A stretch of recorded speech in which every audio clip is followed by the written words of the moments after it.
Ketika seseorang itu hanya mengerjakan sholat saja, sholat wajib saja, sholat fardu saja, dan hanya puasa Ramadan, tidak menambahkan puasa sunnah, dan aku menghalalkan perkara yang telah dihalalkan, begitu juga aku mengharamkan perkara yang telah diharamkan oleh Allah.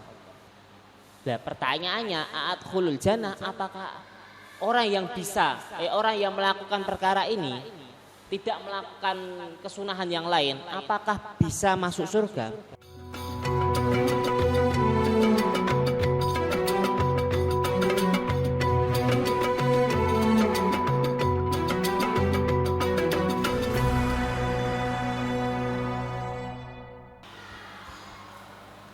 Bismillahirrahmanirrahim. Assalamualaikum warahmatullahi wabarakatuh.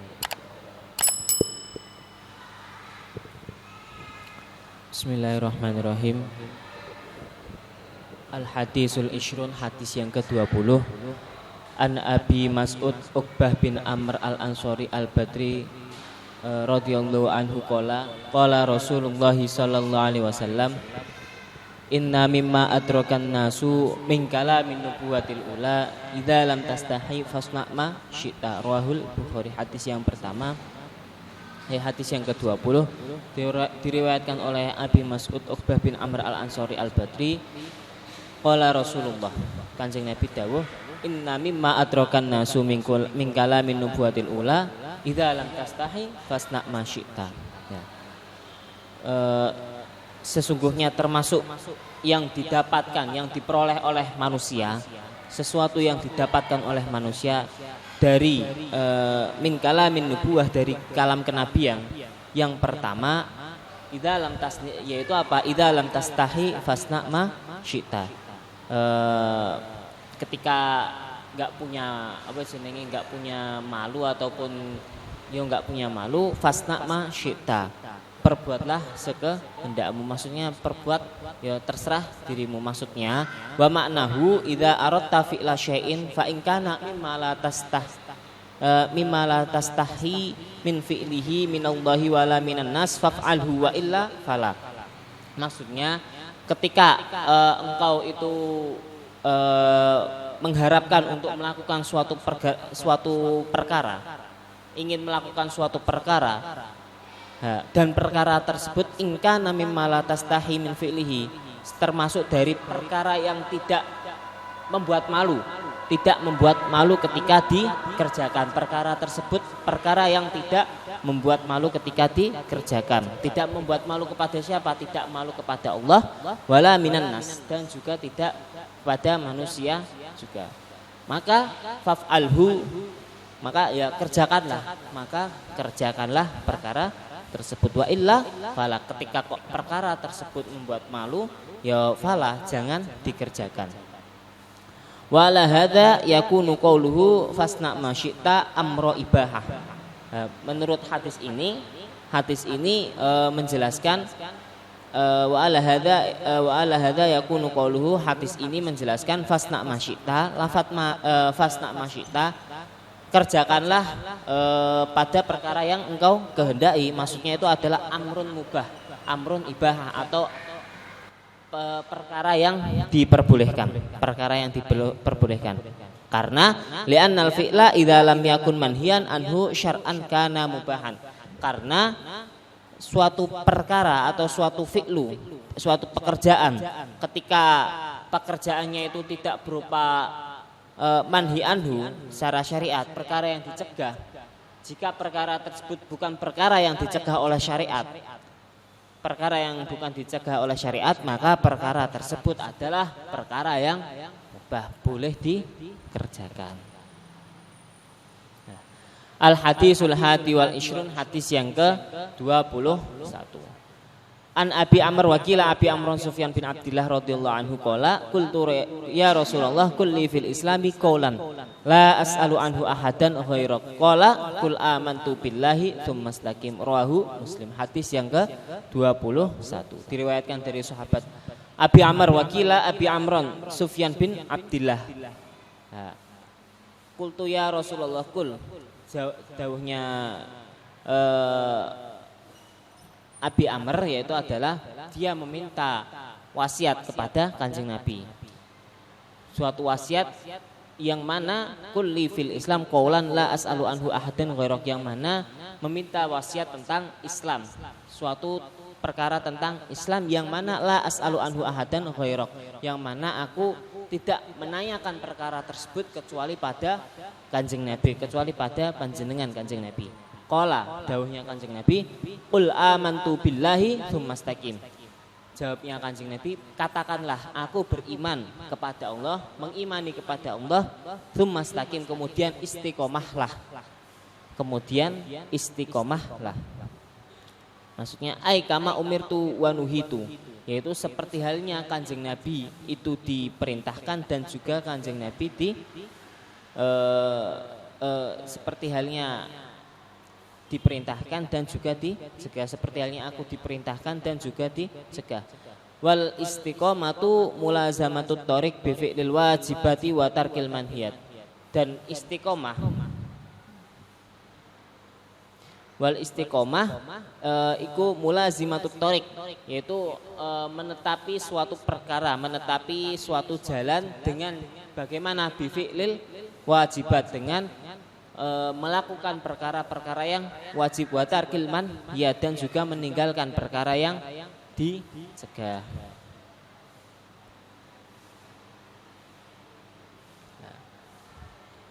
Al hadis tsani wal ishrun, hadis yang ke 22 an Abi Abdillah Jabir bin Abdillah Al Ansori radhiyallahu anhuma anna rajulan sa'ala Rasulullah sallallahu alaihi wasallam faqala ara'aita idza shallaitul maktubah wa sumtu ramadan wa ahlaltul halal wa haramtul haram wa lam azid ala dzalika syai'a adkhulul jannah qala na'am, rawahu Muslim. Hadis yang ke-22 itu diriwayatkan dari Abi Abdillah Jabir bin Abdillah Al Ansori radhiyallahu anhuma anna rajulan, ada seorang laki-laki, dia itu sowan kepada Kanjeng Nabi, bertanya kepada Kanjeng Nabi suatu pertanyaan yang mana ara'aita idza shallaitul maktubah, ketika seseorang itu hanya mengerjakan sholat saja, sholat wajib saja, sholat fardu saja. Ara'aita idza shallaitul maktubah, ketika aku hanya melakukan sholat maktubah saja, sholat wajib saja, sholat 5 waktu, subuh, duhur, asar, maghrib, isya, wasumtu Ramadan, dan hanya melakukan puasa, ibadah puasa, hanya puasa Ramadan, tidak menambahkan puasa sunnah, tidak menambahkan puasa tarwiyah, arafah, dan yang lainnya, hanya melakukan ibadah puasa di bulan suci Ramadan saja. Wahlaltul halal, dan aku menghalalkan perkara yang telah dihalalkan. Wa haramtul haram, begitu juga aku mengharamkan perkara yang telah diharamkan oleh Allah. Walam azid ala dzalika syai'a, dan aku juga tidak menambahi perkara tersebut atas perkara yang lain, tidak ditambahkan oleh perkara yang lain. Yo hanya sholat 5 waktu saja, tidak menambahkan dengan sholat sunnah yang lain, tidak sholat rawatib atau sholat duha ataupun sholat sunnah yang lain, hanya menjalankan sholat 5 waktu saja, hanya menjalankan puasa di bulan Ramadan saja, dan menghalalkan perkara halal, mengharamkan perkara yang telah diharamkan. Nah, pertanyaannya, adkhulul jannah, apakah orang yang bisa, orang yang melakukan perkara ini tidak melakukan kesunahan yang lain, apakah bisa masuk surga? Jawabannya Kanjeng Nabi, dijawab sama Kanjeng Nabi, qala na'am, ya, orang tersebut tetap bisa masuk ke surga.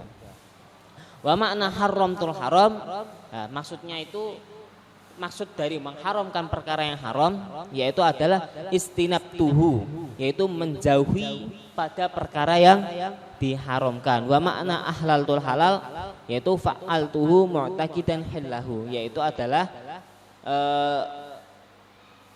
apa sih namanya? Ya, melakukan perkara yang telah dihalalkan. Berarti tidak, sebaliknya, tidak mengharamkan, berarti melakukan perkara yang dihalalkan. Al hadis salisu wal ishrun, hadis yang ke 23. Hadis yang ke-23. An Abi Malik Haris bin Asim Al-Asy'ari radhiyallahu anhu qala Rasulullah sallallahu alaihi wasallam at-tuhuru syatrul iman. Walhamdulillahi tamla'ul mizan wa subhanallahi walhamdulillahi tamla'ani au tamla'u ma bainas samawati wal ard. Was-sholatu nurun was-shadaqatu burhanun was-sabru diyaun wal qur'anu hujjatun laka au alaik. Kullun nasi yaghdu fa ba'ina safa mu'tikuha au mubikuha. Rawahu Muslim. Hadis yang ke-23 diriwayatkan dari Abi Malik Haris bin Asim Al-Asy'ari radhiyallahu anhu qala dawuhnya Kanjeng Nabi at-tuhuru syatrul iman. At-tuhur atau suci bersih itu termasuk dari sebagian dari iman. At-tuhuru syatrul iman, suci bersih itu sebagian dari iman. Wa fassara Al-Ghazali, dan ditafsiri oleh Imam Al-Ghazali, maksud dari at-tuhur yaitu adalah taharatul qalbi, yaitu adalah sucinya hati. Sucinya hati dari apa? Minal ghilli wal hasadi wal hikdi wa sairi amradil qalbi, yaitu sucinya hati dari berupa pikiran-pikiran yang buruk, terus berupa hasud atau dengki wal hikdu, benci, wasairi amradil qalbi, dan juga penyakit-penyakit hati yang lainnya, yaitu membersihkan hati dari perkara tersebut, dari perkara yang bisa merusak hati, bisa membuat hati itu sakit. Wadzalika annal iman al-kamil innama yatimmu bidzalika. Sempurnanya iman itu bisa menjadi sempurna. Iman itu bisa menjadi sempurna disebabkan sempurnanya perkara tersebut, yaitu orang bisa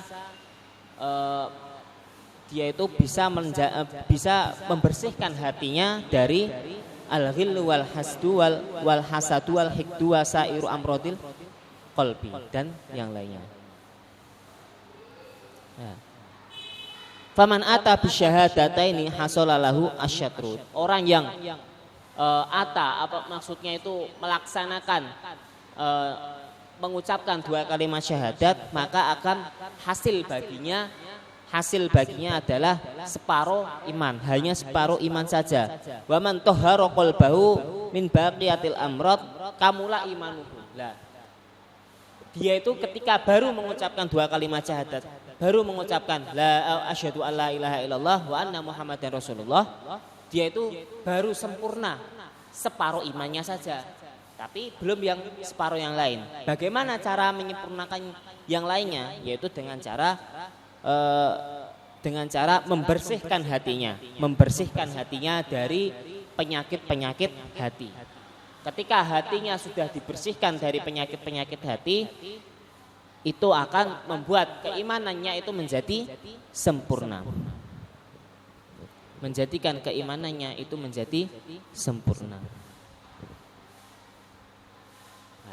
Wallahu ta'ala, dan Allah itu la yanzuru illa ila taharatil qalbi. Allah itu memandang seseorang, Allah itu akan memandang seseorang itu bukan karena dirinya, tetapi Allah itu akan memandang karena dia itu hatinya bersih atau tidak, hatinya kotor atau tidak. Ketika hatinya bersih akan dipandang oleh Allah, akan mendapatkan pandangan rahmat dari Allah. Tidak ini karena hadis liqaulihi annallaha la yanzuru ila suwarikum wa basyarikum walakin yanzuru ila qulubikum. Itu karena hadis Allah itu tidak memandang karena bentuk, tidak memandang bentuk fisik seseorang, tidak memandang ya kulit seseorang itu putih ataupun bukan, tetapi Allah itu melihat seseorang, Allah melihat dari sisi hati seseorang, hatinya baik, hatinya bersih ataupun tidak. Walhamdulillahi tamla'ul mizan wa dan kalimat lafat alhamdulillah, kalimat hamdalah itu bisa tamlaul mizan, bisa memenuhi timbangan, bisa memenuhi timbangan. Wa subhanallahi walhamdulillah tamlaani au tamla'u ma bainas samawati wal ard. Dan kalimat subhanallah walhamdulillah, kalimat subhanallah, tasbih dan juga kalimat hamdalah itu keduanya memenuhi ataupun tamla'u ma bainas sama, atau memenuhi ma bainas sama, sesuatu yang ada di antara langit dan bumi, was sama'i wal ard.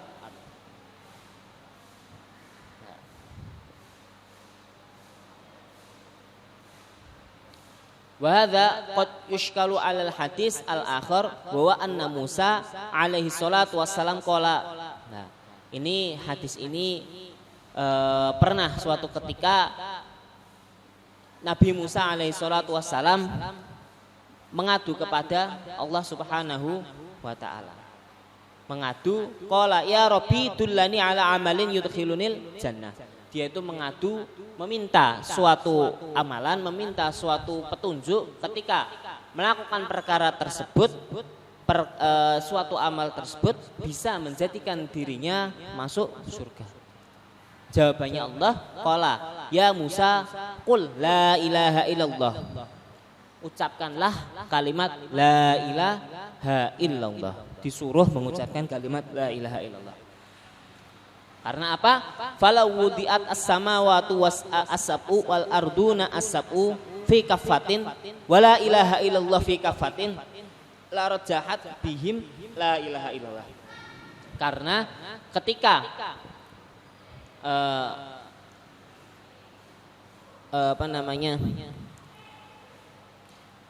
di samawat apa jenenge langit ketujuh, berarti ketujuh langit, terus wasapul ardun, kemudian bumi sampai bumi yang ketujuh itu dikumpulkan, diletakkan dalam satu genggaman tangan,